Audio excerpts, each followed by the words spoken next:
오늘 은혜 받으실 하나님 말씀은 마태복음 22장 34절에서 40절 말씀입니다. 마태복음 22장 34절에서 40절 말씀을 함께 읽겠습니다. 예수께서 사두개인들로 대답할 수 없게 하셨다 함을 바리새인들이 듣고 모였는데 그 중에 한 율법사가 예수를 시험하여 묻되 선생님, 율법 중에서 어느 계명이 크니이까? 예수께서 이르시되 내 마음을 다하고 목숨을 다하고 뜻을 다하여 주 너의 하나님을 사랑하라 하셨으니 이것이 크고 첫째 되는 계명이요 둘째도 그와 같으니 내 이웃을 내 자신같이 사랑하라 하셨으니 이 두 계명이 온 율법과 선지자의 강령이니라. 아멘. 네, 저는 오늘 봉독해 주신 말씀, 우리가 함께 읽은 마태복음 22장 34절부터 40절까지의 말씀을 가지고요, 아드 폰테스라는 제목으로 말씀을 나눠보고자 합니다. 따라해 볼까요? 아드 폰테스. 네, 여러분 커피 좋아하세요? 바로 대답이 네라고 나오시네요. 커피하면 떠오르는 카페가 있죠. 카페가 요즘 우리 교회 주변에도 생겼는데, 네, 세계 어디를 가도 전 세계 공통으로 만날 수 있는 커피 맛집이 있습니다. 바로 지금 머릿속에 생각하신 것처럼, 네, 별다방. 네, 별다방 스타 땡땡이죠. 네. 여러분, 이 스타벅스가 승승장구하기만 한 회사가 아니었습니다. 2007년도에는요, 이 주가가 반토막이 나서 곤두박질 칠 정도로 금융위기 시대에도 스타벅스도 예외는 아니었습니다. 그런데 그런 문제보다 그 당시 더 중요한 문제가 하나 생기는데요, 그들만의 자랑이었던 어느 곳에서도 동일한 맛, 그 맛을 더 이상 지키지 못하는 퀄리티 이슈가 그 당시에 이제 슬슬 나오기 시작합니다. 그때 스타벅스의 대표였던 하워드 슐츠는 결단을 하나 내립니다. 훗날에 이제 하버드 교수인 낸시 코엔 교수는요, 스타벅스의 부활 성공 사례를 이 세 가지를 그 비결로 꼽는데요. 첫 번째는 회사의 모든 문제가 내 잘못이라고 인정한 하워드 슐츠의 용기와 리더십. 그리고 두 번째는 커피 맛이라는 가장 중요한 기본으로 돌아가자는 강력한 메시지였습니다. 또 세 번째는 2008년 10월 뉴올리언스에서 열린 리더십 컨퍼런스였는데, 경영에 복귀한 슐츠가요, 문제의 핵심인 최고의 커피를 제공한다는 이 스타벅스의 기본에 충실하지 못한 데 있다고 진단합니다. 그래서 그는요, 2008년 2월 26일 오후 5시 30분에 아주 엄청난 결단을 하나 내리는데요, 미국 전역에 있는 7,100개의 스타벅스 매장의 문을 일제히 닫습니다. 각 매장 밖에는요, 고객들에게 이렇게 전달합니다. 최상의 에스프레소를 선사하기 위해 잠시 시간을 갖고자 합니다. 한다는 안내문이 걸립니다. 매장 안에서는요, 바리스타들이 모여서 에스프레소 제조 기술을 다시 한번 숙련하고 익히는 영상물을 통해서 교육을 합니다. 최고의 커피 맛을 다시 살리자는 기본 교육, 이 회복 교육을 통해서 그들의 핵심 가치를 재점검한 겁니다. 스타벅스가 그 2월 26일 날 일제히 문을 닫았던 그 3시간 동안에 무려 손실액은요 600만 달러, 우리나라 돈으로 이제 65억 정도 한다는 거죠. 하지만 미국 전역은 스타벅스 없는 세상을 새롭게 보게 되었다라는 거예요. 사람들이 그 3시간 동안 스타벅스의 문을 닫고 있으니까 사람들이 스타벅스 없는 세상이 또 이렇구나. 사람들은 새로운 시각으로 보게 되고, 이렇게 스타벅스의 개혁은 기본으로 돌아가자는 강력한 메시지와 함께 시작되었다고 합니다. 많은 전문가들은요, 요즘 우리 스타벅스가 보기에는 겉으로는 커피 기업이지만 일찌감치 디지털화되고 디지털 기업의 이미지로 이제 트랜스포메이션 했다라고 이야기를 하지만, 변화에 민감하고 시대의 변화에 앞장서는 것은 맞지만 스타벅스가 추구하는 것은 그 방향이 무엇이냐? 본질적 가치에 더욱 충실하고 기본에 집중한다라는 겁니다. 여러분, 우리 남녀노소가 가장 좋아하는 화제의 인물이 있습니다. 몇 년 동안 굉장히 유명했던 프로그램인 혹시 그 골목 식당 아시나요?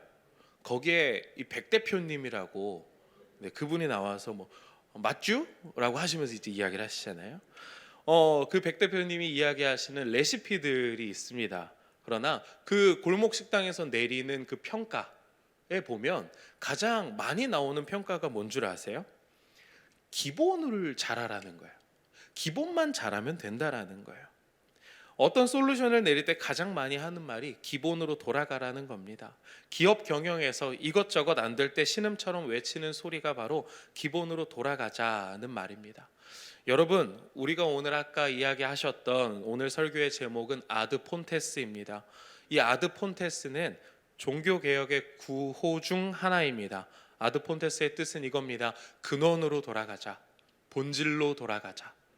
다시 이야기하면 성경으로 돌아가자라는 겁니다. 종교개혁 당시 루터가 이야기했던 말씀입니다. 중세시대에요, 여러분, 교회가 썩었습니다. 지금 말고요, 중세시대 때 교황청이 교회라는 이름으로 뭘 팔았냐면 면죄부를 팔았어요. 하나님을 팔아서 구원을 나누었습니다. 구원을 장사하기 시작했어요. 루터가 그것을 보고 그 마음에 정말 너무나 안타까움을 느끼고 개혁을 일으키면서 했던 말이 무엇이냐? 본질로 돌아가자, 기본으로 돌아가자, 우리 다시 예수 그리스도의 가르침, 그 말씀으로 돌아가자라는 말이었습니다. 기본에 충실한 신앙, 본질에 집중하는 신앙. 오늘 우리가 읽은 본문을 보면요, 예수님의 이 가르침은 너무나 중요하고 심지어 학교에 있는 여러분 교과서에 실릴 정도로 하나님 사랑, 이웃 사랑이라는 것은요, 예수님이 우리에게 하신 중요한 명령이었습니다. 그런데 여러분, 오늘 우리가 읽은 이 말씀이요, 하나님 사랑하고 이웃 사랑하라라는 것, 이것 예수님이 새롭게 가지고 오신 말씀이 아니었습니다. 이미 하나님께서 이스라엘 백성, 이 온 인류에게 하신 말씀에 예수님이 요약하고 정리하신 거예요. 구약 성경에 나오는 율법 있잖아요. 뭐뭐 해라, 하지 마라, 요구와 금지의 이 율법이, 이 개수가 자그마치 613개입니다. 예수님은 그 613개의 구약의 율법을 단 두 문장으로 요약하시는데 그게 하나님 사랑, 이웃 사랑인 거예요. 구약의 모든 선지자의 율법들의 내용들을 단 두 문장으로 요약 압축해 버리십니다. 쉽게 말해서 새로운 것이 아니라요, 구약 율법의 가장 중요한 기본 중에 기본, 가장 본질 중에 본질로 돌아가자라는 거예요. 내 마음을 다하고 목숨을 다하고, 이 말씀은요, 유대교의 신조와 같은 신명기, 쉐마 이스라엘, 들으라 이스라엘아, 그 신명기의 한 부분을 인용한 것입니다. 신명기 6장 5절에 보면 이렇게 나옵니다. 너는 마음을 다하고 뜻을 다하고 힘을 다하여 내 하나님 야훼를 사랑하라. 내 이웃을 내 몸과 같이 사랑하라는 말씀은요, 레위기 19장 18절에 있습니다. 레위기 19장 18절 말씀이 이겁니다. 원수를 갚지 말며 동포를 원망하지 말며 내 이웃 사랑하기를 내 자신과 같이 사랑하라. 나는 야훼이니라. 그러고 보니까 성경에 다 나와 있던 가르침이거든요. 성경책을 딱 펼치시고요, 여러분, 오늘 우리 말씀을 한번 보면요, 이 본문의 흐름이 중요합니다. 마태복음 22장에 나오는 이 오늘의 본문의 상황을 우리가 되짚어 보면요, 이 흐름 속에서 어떤 이야기들이 나오냐면 이 맥락을 한번 살펴볼게요. 자칭 율법을 잘 지킨다는 사람들이, 쉽게 말해서 신앙생활 잘한다는 사람들이 모여서 여러 가지 이야기를 하면서 논쟁을 펼치고 있습니다. 누구는 이렇게 생각하고 누구는 이렇게 생각하고, 각자가 생각하는 신앙의 기준을 가지고 막 이야기를 하고 있는데, 그들이 이야기하는 것 중에 중요한 내용이 이겁니다. 본질이 뭐냐? 그들도 논쟁을 하면서 서로 이야기하는 거죠. 무엇이 기본이냐? 궁금증이 막 펼쳐집니다. 22장에 나오는 흐름을 보면요, 첫 번째 논쟁이 나와요. 첫 번째 논쟁이 뭐냐면 22장 15절부터 22절까지인데 정치에 관하여, 여러분 아시잖아요. 이 세금의 문제, 질문을 합니다. 예수님께 가이사에게 세금을 내는 것이 옳습니까? 예수님이 한마디로 정리해 버리십니다. 가이사의 형상이 있는 것은 가이사에게 주어라, 되돌려 주어라. 이게 무슨 말이에요? 그러나 당신은, 여러분은 하나님의 형상을 가지고 있으므로 당신을 하나님 앞에 드려라. 두 번째 논쟁은 이거죠. 사두개인들이 와서 뭐라고 이야기하냐면 부활이 없다라고 이야기합니다. 그러면서 형수를 상속하는 과정, 그것에 있어서 어떻게 하면 옳은 것이냐, 그 기본에 있어서 물어보는 거죠. 예수님이 이야기하시면 너희가 성경을 오해하고 있다. 마태복음 22장 29절에 보면 이렇게 이야기하시면 예수께서 대답하여 이르시되 너희가 성경도 하나님의 능력도 알지 못하는 거로 오해하였도다. 결국 두 번째 논쟁에서도 그들은 본질, 하나님의 능력, 그것을 모른다라는 거예요. 오해하고 있다라는 거예요. 하나님과 그분의 백성과의 관계가 영원히 깨지지 않을 것이라는 걸 그들이 오해하고 있다라는 거예요. 그럼 예수님의 이 표현을 보면요, 굉장히 부드러운 표현 아닙니까? 오해하고 있어.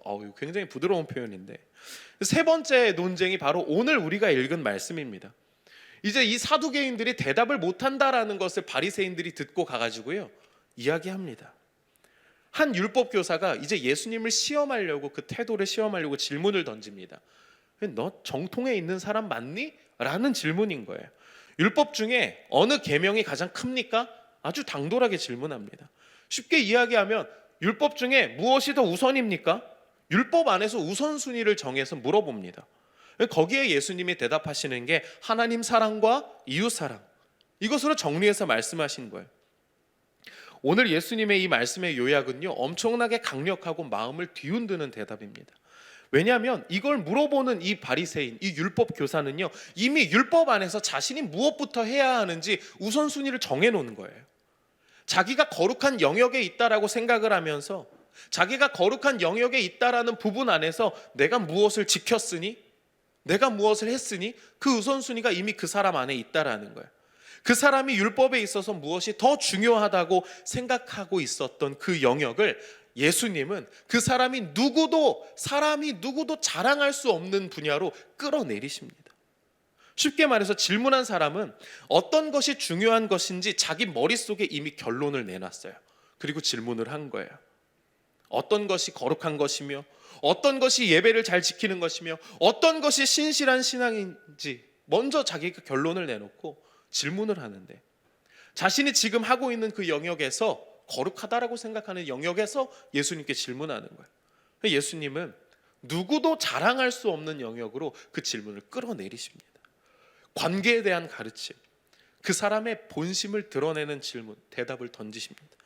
율법을 알지만 자신의 존재를 다해 하나님을 사랑하는 사람이 없었고, 율법을 알지만 이웃을 자기 몸처럼 사랑한 사람 아무도 없었다라는 겁니다. 예수님은요, 가장 큰 계명으로 지금 사랑에 대해서 이야기를 하고 계시는 겁니다. 율법의 본질이에요. 율법의 기본이에요. 여러분, 가장 중요한 계명이라는 이 말씀이요, 하나님을 사랑하고 이웃을 사랑하고, 우리가 이것을 들었을 때 여기서 중요한 질문이 하나 생깁니다. 무엇이냐면, 가장 중요한 율법과 계명, 선지자의 강령이라고 예수님이 말씀하시잖아요. 그럼 그것의 기본으로서 우리가 사랑을 해야 되는데, 하나님을 사랑하고 이웃을 사랑해야 되는데, 그렇다면 여러분, 율법이라는 게 뭐죠? 율법은요, 이런 표현이에요. 무엇을 해라, 하지 마라. 그렇다면 우리가 사랑을 어떤 요구나 금지 해야 한다라는 것으로 이해할까요? 그렇게 이해해야 하는 겁니까? 율법으로서의 사랑이라는 말은요, 다른 말로 하면, 그러면 사랑을 명할 수 있는 것이어야 합니까? 사랑을 요구하고 금지할 수 있는 것입니까? 라는 질문을 해볼 수 있지 않겠습니까?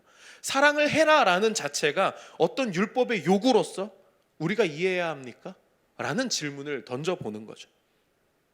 우리가 사랑을 계명, 율법으로 이해를 해버리면요, 그렇게 무엇 해라, 하지 마라 라고 이야기를 하면요, 누구도 지킬 수 없습니다. 왜냐하면요, 사랑은 억지로 할 수 없기 때문입니다. 그리고 누구에게나 원수, 미워하는 사람이 있기 때문이죠. 교회 안에도요, 거룩하고 신실하다는 사람들 안에도요, 우리 마음 가운데에도요, 여전히 미워하고 싫어하는 사람들이 생기기 마련이니까요. 여러분, 집에 다 왼수 한 명씩들 있잖아요. 원수 말고 왼수들 꼭 한 명씩 있지 않습니까? 2명이십니까? 많으신데요. 기독교가 말하는, 예수님이 말씀하시는 사랑 무엇일까요? 여러분은 사랑을 어떻게 이해하고 계십니까? 우리는요, 대부분 사랑을 뭐로 이해를 하냐면 감정으로 이해합니다.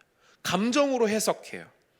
기독교가 말하는, 예수님께서 말씀하시는 하나님이 사랑이시다라는 것을 계명으로서 우리가 이해를 하다 보면, 이 계명으로서, 율법으로서의 사랑은 여러분 감정으로 해석해서는 안 됩니다.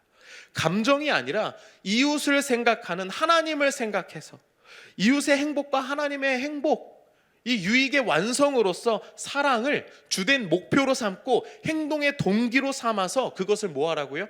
행동하라는 겁니다. 쉽게 말해서 사랑에 대한 문제는요, 감정적인 문제, 감정에 치우쳐져서 내가 사랑할 사람과 사랑하지 못할 사람을 구분하는 게 아니라요, 하나님을 향한 경외와 존경으로서, 이웃을 향한 헌신과 섬김으로써 행동의 동기요 그리스도인의 뭐예요? 목표라고 삼으라. 목표로 여러분들이 이해하셔라는 겁니다. 원수를 가슴 따뜻하게 사랑하라 라고 이야기를 해도 여러분 와닿으십니까? 왜냐하면 우리는 원수를 사랑하기가 너무 힘들기 때문에 절대 이해 못합니다. 왜요? 사랑하는 사람도 한순간에 왼수가 돼버리는데 이 세상에서 정말 원수를 어떻게 감정적으로 여러분 사랑하실 수 있습니까? 저는 굉장히 어렵습니다. 원수에게 애정을, 감정을 느끼라는 것이 아닙니다. 그 원수가 필요로 하는 것을 진지하게 살핌으로써 무엇을? 하나님을 닮아가라는 겁니다. 제가 벌써 결혼 8년 차인데요, 아직 성도님들에 비하면 애기지만 생각해 보니까요, 이제 신혼부부라는 타이틀이 떼졌어요.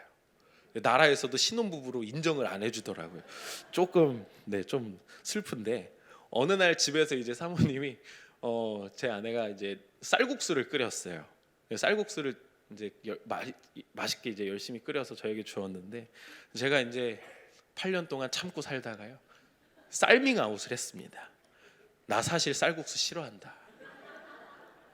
왜냐면 그 이유가요, 연애할 때 제가 집이 신촌이었고 이제 제 아내가 집이 분당이었습니다. 되게 멀잖아요.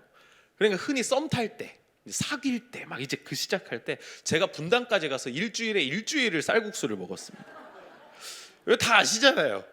저는 쌀국수가 그렇게 막 좋지 않은데, 그런데 그땐 좋아하는 척을 했습니다.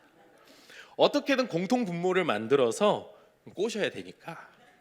아무튼 나름 이제 결혼을 하고도요, 한동안은 연기를 좀 잘했습니다. 근데 도저히 그날은 쌀국수가 넘어가질 않더라고요. 살짝 조심스럽게 얘기를 했어요. 사실 쌀국수를 싫어해. 근데 바로 반응이 옵니다.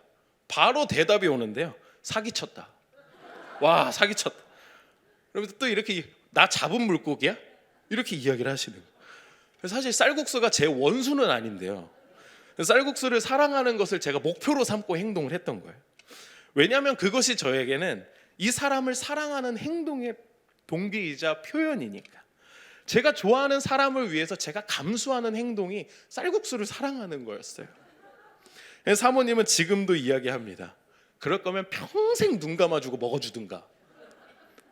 모든 것이 다 제 탓입니다. 지금도 제가 좋아해 보려고 노력을 하는데, 쌀국수를 오해하지 마세요. 집에 계신 분이 이야기를 하십니다. 아드 폰테스, 본질로 돌아가라. 그때 모습으로 돌아오라는 거예요. 네가 희생하고 먹던 때로 돌아오라는 거예요. 어떤 이들은요, 감정 없는 사랑은 사랑이 아니라고 이야기를 합니다. 감정이 없는 사랑, 사랑에 진정성이 없네, 감정이 없으면 진정성이 없네, 로맨스가 없네, 그건 진정한 사랑이 아니야, 로망이 아니야 라고 이들 이야기를 하시는데, 문제는요, 감정적으로만 사랑을 하게 되면요, 감정의 기준이 된 사랑만 하면요, 감정에 치우친 사랑은 이렇게 말하는 거죠. 나 만날 때부터, 연애할 때부터, 저 솔직히 말할게요, 저 쌀국수 싫어요. 이렇게 이야기하는 거 아니겠어요? 거짓말하는 사랑은 진정성이 없는 거 아닙니까? 그게 감정이잖아요. 내 감정을 내가 속이는 거잖아요. 그럼 여러분, 감정에 충실한 사랑은요, 만났을 때 이렇게 이야기하는 거죠. 저는 쌀국수가 싫습니다. 이렇게 이야기하는 거죠. 여자친구가 쌀국수가 먹고 싶어도 나는 감정에 솔직하게 이야기해야 돼. 왜냐? 감정에 충실하고 진실성 있는 사랑을 하는 게 내 목표니까. 나는 너에게 거짓이 없게 이야기할 거야. 나는 쌀국수가 싫어. 그러니 네가 먹고 싶다 그래도 난 안 먹을 거야. 제가 만약에 처음부터 그렇게 했으면 결혼을 할 수 있었을까 싶습니다. 여러분 사랑에도요 연습이 필요하다라는 거예요. 올 한 해 제가 청년부를 맡으면서 청년들이랑 귀따갑게 이야기했던 것이 바로 이것입니다. 사랑도 연습을 해야 된다. 우리는 사랑을 두 가지를 통해서 배웁니다. 첫 번째는 누군가가 나를 사랑함으로 우리는 사랑을 배웁니다. 두 번째는요, 내가 누군가를 사랑하면서 사랑을 배워갑니다. 그런데 두 번째에는 특별한 특징이 하나 있어요. 그게 뭐냐면 내가 싫어하는 사람도 사랑을 해야 되는, 그 대상 안에 포함이 된다라는 거예요. 특히나 사랑하고 싶지 않은 사람을 사랑함으로 인해서 이 사랑은 어떻게 되냐? 성장하고 자라난다는 겁니다. 얼마 전에 하나님께 부르심을 받은 팀 켈러라는 목사님이 계세요. 이 팀 켈러라는 목사님이 결혼을 말하다라는 책에서 이렇게 이야기를 합니다. 행동이 감정을 부른다. 좋아하는 마음이 들지 않는, 거부감이 드는 이 인격을 가진 사람들, 쉽게 여러분들이 싫어하는 그 왼수들, 이 사람들을 사랑하게 되는 것이, 여러분 정말 싫은 사람을 사랑하는 것이 거룩하고 신령한 우리의 신앙 때문에 그게 가능해질까요? 우리가 진짜 예수님을 잘 믿고 내 신앙이 거룩하면 우리는 그 원수조차도 정말 슉 하고 이렇게 사랑할 수 있는 마음으로 슉 변하냐, 이겁니다. 신앙이 좋으면 다 그렇게 됩니까? 아니라는 거죠. 신앙이 좋아도요, 왼수가 막 몰려들어와요. 아주 그냥 눈만 뜨면 왼수밖에 생각이 안 나시잖아요. 팀 켈러 목사님은 이렇게 이야기합니다. 꾸준히 사랑하고 꾸준히 사랑하려고 노력했고, 그들을 위해서, 그 원수를 위해서 내가 하나씩 하나씩 작은 것을 행동하다 보니 그 결과 서서히 그러나 확실하게, 분명하게 꾸준한 행동에 있어서 이 싫었던 감정이 이 행동을 따라잡았다라는 거예요. 쉽게 말해서 감정을 앞세운 사랑을 하는 것이 아니라 행동과 실천을 앞세운 사랑으로 그 사람을 사랑했더니, 왼수를 사랑했더니, 목사님 말씀이 이겁니다. 그것을 꾸준히 그렇게 하다 보니 어느새 그 사람을 미워하던 싫어하던 이 감정이 행동을 어느 정도 따라잡았다라는 거예요. 여러분 집에 계신 그 왼수를 위해서 아유 이 왼수덩이 밥 네가 차려 먹어라 이러십니까? 아니죠. 싫어도 어떻게 하십니까? 끝까지 그래. 내가 밉지만 내가 떡 하나 더 준다 하면서 이제 차려주시잖아요. 그래서 쌀국수를 아직 차려주십니다. 그럼 어떡해요? 먹어야죠. 제가 싫어도 어떡합니까? 행동해야 됩니다. 왜요? 행동하면 결국에 배가 부르니까, 그래야 또 다음에 밥이 나오잖아요. 행동을 해야 그 감정이 어떻게 해요? 따라잡아진다라는 거예요. 결국 본질은요, 우리가 돌아가야 할 근원은요, 이 사랑의 계명으로서 사랑을 해야 하기 위해서 우리가 감정을 기다려야 하는 것이 이유가 되지 않는다라는 거예요. 감정이 앞서서 이 원수를 사랑하기까지 여러분들이 기다리시라는 것이 아닙니다. 감정을 기다리기까지, 내가 이 감정이 생기면 그때 원수를 용서하리다, 거기까지 기다리면 안 된다라는 거예요. 그런 생각을 버리셔야 된다라는 겁니다. 감정보다 예수님이 말씀하시는 것은 그 행동, 그 본질의 실천에 더 우선을 두라는 겁니다. 여러분 올 한 해 2023년도를 이제 마무리하는 12월입니다. 2023년도 되돌아보면 사랑했던 것이 기억에 많이 남으십니까? 아니면 여전히 왼수들이 기억에 남으십니까? 저는 사랑했던 기억보다 사실은 원수됐던 것들이 조금 더 기억에 남습니다. 왜냐하면 아직도 해결되지 않았으니까요. 누구나 다 싫어하는 마음, 원수 같은 미운 관계, 다가가기 어려운 관계 때문에 괴로웠던 것이 더 기억에 남지 않으십니까? 다 하나씩 있으시지 않습니까? 아무리 하나님을 사랑하고 아무리 우리가 신실하고 나의 신앙이 거룩해도 그것이 다른 사람들과 관계 맺는 그 관계 안에서 사랑이 반영되지 않고 여전히 우리 마음 가운데는 꽁꽁 숨겨져 있지 않습니까? 여러분, 그 사랑이 꽁꽁 숨겨져 있다면 그게 무슨 소용입니까? 여전히 감정만 기다리고 있다면 그 사랑이 무슨 소용입니까?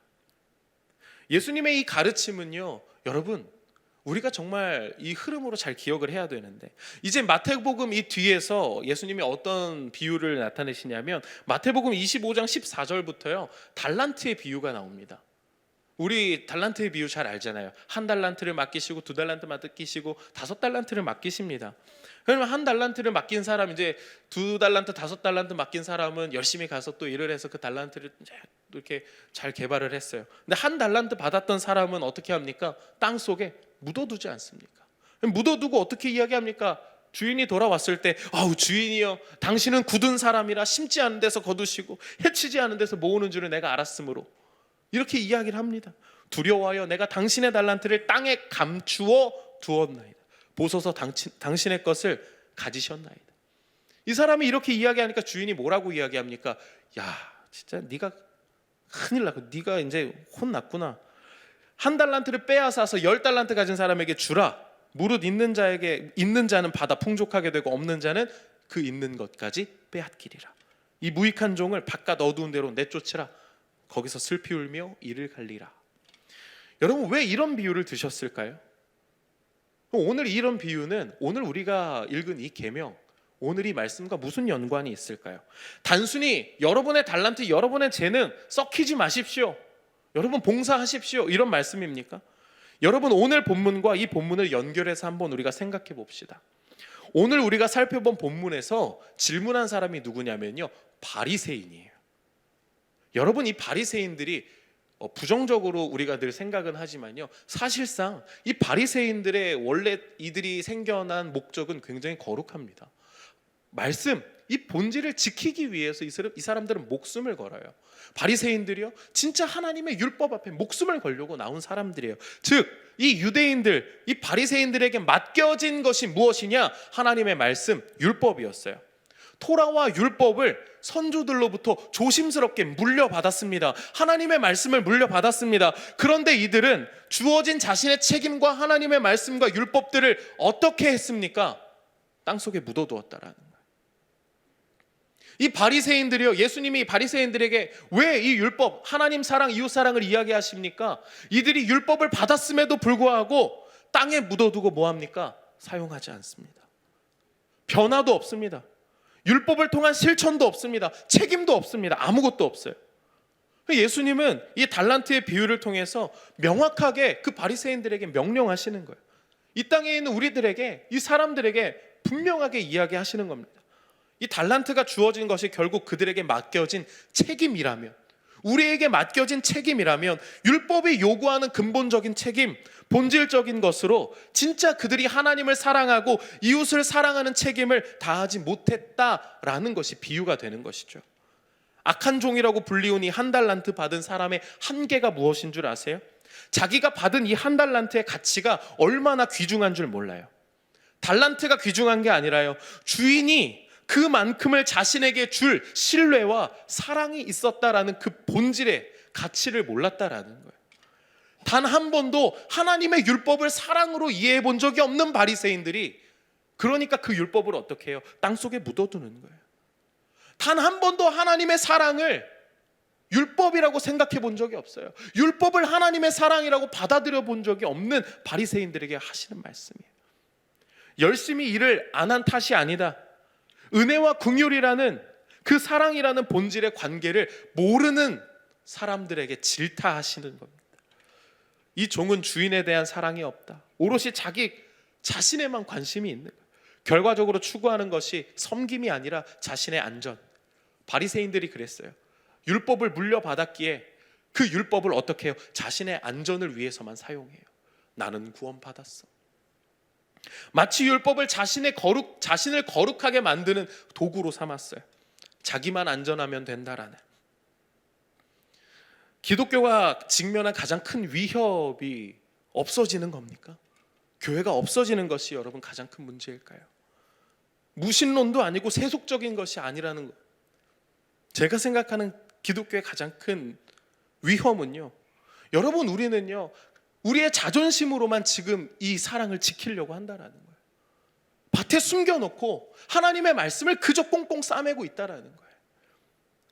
에밀 브루너라는 신학자가 이렇게 이야기합니다. 오늘날 교회가 지은 가장 큰 죄는 십자가 복음을 세상에도 자신에게도 알리지 않는다라는, 그냥 복음을, 하나님께 받은 사랑을 숨긴다라는 거예요. 그렇다면 여러분, 오늘 우리가 이것을 통해서 깊이 생각해 보아야 하는 것이 무엇일까요? 오늘 본문으로 돌아올까요? 37절부터 39절 말씀 한번 다 같이 읽어보겠습니다. 시작.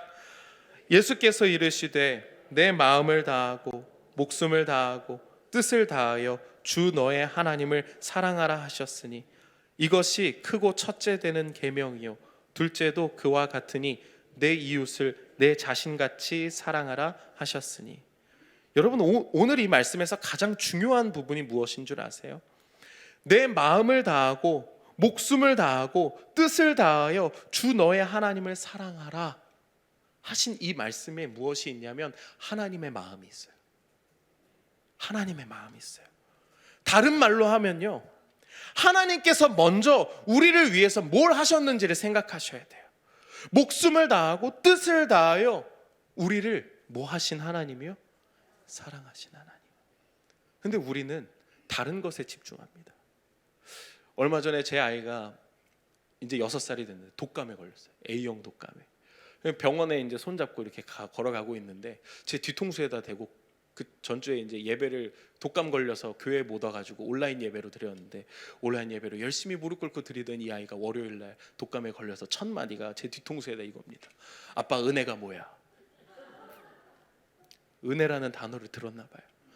5살짜리 꼬맹이한테 은혜가 뭐야? 라는 그 질문에 제가 은혜가 뭘까? 라는 생각을 했어요. 부끄럽지 않습니까? 목사인데.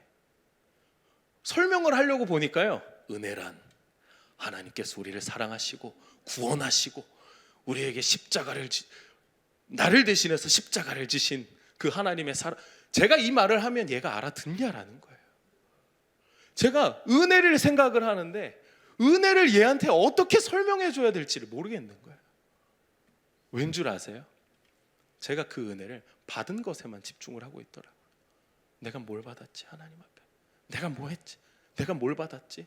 제가 하나님 앞에 집에 돌아와서 열심히 큐티하면서 기도하면서 하나님 앞에 제가 거꾸로 질문했어요. 하나님, 은혜가 뭐예요? 하나님, 은혜를 알려주세요. 하나님이 그런데 제 마음 가운데 주신 것이 무엇이냐면, 오히려 하나님 또 질문하시는 거죠. 저에게 내가 누구냐? 하나님이요? 아버지시죠? 그거면 됐지. 근데 그 말씀이 제 마음 가운데 굉장히 마음에 두근거리게 만들어요. 하나님은 저에게 아버지가 우리에게 아버지가 되시잖아요. 이건 관계예요. 여러분, 은혜를 관계로 이야기하시는 그 하나님께 제가 너무 감사했어요. 왠 줄 아세요? 제가 그 아이에게 달려가가지고 무엇을 이야기했는 줄 아세요? 관계를 이야기했어요. 무슨 관계요? 아버지와 아들의 관계예요. 잘 봐. 은혜가 뭐냐면, 나 누구야? 아빠. 아빠가 선율이한테 어떻게 해? 이제 생각을 할 거 아니에요. 아빠가 너한테 어떻게 하는지 아빠가 지금 삶으로 보여줘야겠다. 제 마음 가운데 다짐이 그거죠. 내가 이 아이에게 어떻게 하는지 보여줘야겠다. 얘가 필요하면 내 모든 걸 다해서 이 아이에게 줄 거고, 얘가 아프거나 얘가 슬프거나 얘가 정말 생명이 없어져 가면 내 생명을 없이 해서라도 내가 이 아이에게 생명을 주는 거. 이게 내가 이 아이한테 할 수 있는 은혜인데, 이게 전부인데, 은혜를 설명할 수 있는 게 그것뿐인 거예요. 이 아이가 들을기까지는 이해를 하겠죠. 아버지와의 관계니까 그 은혜를 이제 알아가겠죠. 그러려면 저에게 무엇이 필요한 줄 아세요? 그 사랑을 행동하고 실천해야 돼요.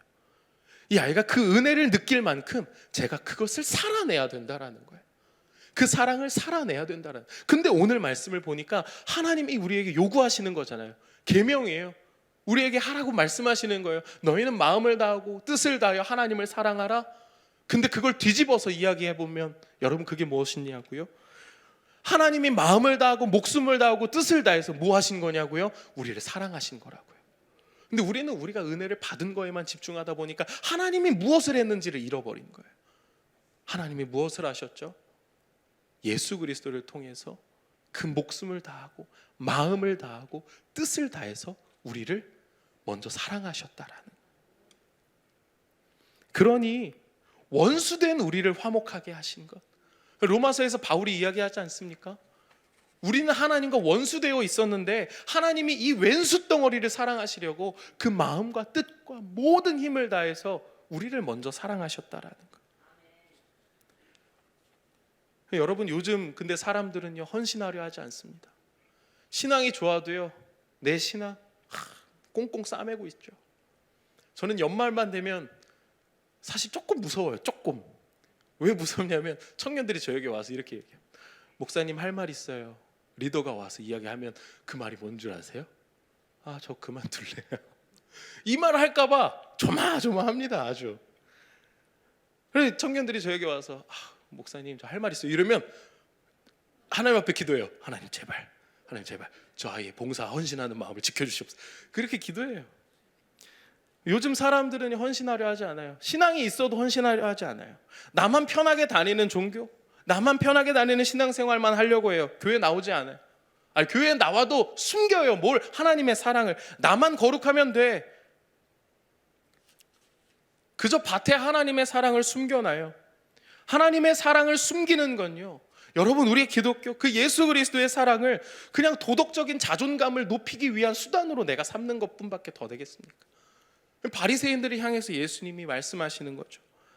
하나님이 나를 사랑하신다라는 것, 하나님이 먼저 마음을 다하고 뜻을 다하고 힘을 다하여 우리를 사랑하셨다라는 것, 그것을 우리가 알면, 하나님이 나를 그렇게 여겨주신다라는 그 마음을 우리가 헤아려 본다면, 여러분, 우리가 가만히 있을 수 있을까요? 여러분의 신앙이 가만히 있을 수 있냐라는 거예요. 사랑의 계명, 예수님의 말씀, 하나님 사랑, 이웃 사랑이라는 이 계명은, 이 율법을, 이 말씀을, 은혜를 우리가 알았다면, 하나님의 마음을 우리가 헤아려 본다면, 여러분, 우리 하나님께 받은 이 사랑을 밭에 묻어만 두면 안 됩니다. 그냥 여러분 마음에 묻어두기만 하면 안 됩니다. 손해볼까 봐요? 두려워서 묻어둬요? 하나님의 사랑, 그 은혜 얼마나 손해볼 게 있다고요. 이미 우리에게 주어진 게 상상을 초월할 만큼 크신 하나님의 은혜이고 사랑인데요, 밉고 싫은 사람들을 위해서 단 한 번만이라도 행동해 보세요. 미운 놈 떡 하나 더 준다고, 떡 진짜 하나 더 줘보세요. 하다못해 기도라도 그 사람을 위해서 해보세요. 애쓰고 노력이라도 여러분 감정에 치우치지 말고 행동으로 그 사랑을 실천해 보세요. 그게 부모가 되었든 그게 친구가 되었든 여러분의 관계 안에서 문제로 다가오는 수많은 그 문제와 질문들 속에서 여러분의 행동의 동기와 목적이 하나님의 사랑이 되도록. 왜냐? 받으셨잖아요. 하나님의 사랑, 하나님이 마음을 다하고 뜻을 다하고 목숨을 다하여 우리를 사랑하신 것 우리 받았잖아요. 그러니 여러분의 행동의 동기와 목적이 사랑이 되도록 여러분 받은 그 사랑의 계명을 이제 그 마음밭에서 끄집어내세요. 그리고 행동하세요. 공동체를 위해 헌신하십시오. 내년에는 그렇게 다짐하시고 살아가시길 바랍니다. 하나님의 사랑을 밭에만 숨겨두지 마세요. 사랑으로 움직이는 사람이 되십시오. 살아나시고 살아가셔야죠. 사랑으로 살아났다면, 우리가 그 사랑으로, 하나님의 사랑으로 살아났다면 이제는 그 사랑으로 살아가셔야죠. 또 살려내셔야죠. 서두에 이야기한 것처럼, 오늘 제목처럼 아드 폰테스, 여러분 진짜 우리가 돌아가야 할 복음의 본질, 하나님의 말씀의 본질, 성경으로 돌아가서 우리가 깨달아야 할 것이 바로 이것입니다. 감정이 들 때까지 기다리는 것으로서가 아닌, 정말 내가 마음 가운데 숨기는 것으로서가 아닌, 우리를 위하여 목숨을 다하고 뜻을 다하고 힘을 다하여 우리를 사랑하신 그 예수님, 그 하나님의 사랑, 여러분 그 예수 그리스도를 기억하신다면, 또 기다리고 계신다면, 오늘 우리에게 말씀하신 이 이중계명, 하나님을 사랑하고 이웃을 사랑하라는 것, 그냥 율법으로서가 아니라 복음의 본질로 우리가 돌아가야 할 아드 폰테스, 복음의 본질인 줄 믿습니다. 사랑의 근원으로 오늘 한 해를 잘 마무리하시고 또 내년을 이 사랑을 헌신하며 끄집어내서 실천하며 살아가시길 예수 그리스도 이름으로 축복합니다.